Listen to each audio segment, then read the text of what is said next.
sklubky a připravili jsme si pečený čaj a budeme potřebovat pomeranče, citron, mandarinky, kiwi a jablka. cukr, skořici a řebíček. Některé ovoce jsme si očistili a oloupali. Dajme na malé kousky a osladíme.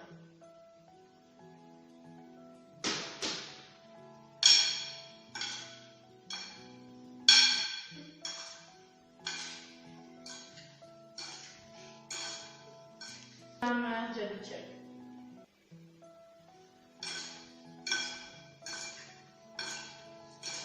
V připravené formě nasypeme celou směs.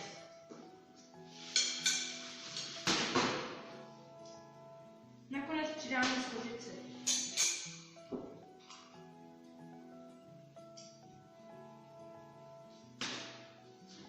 Troubě asi na 200 stupňů, tak půl hodiny.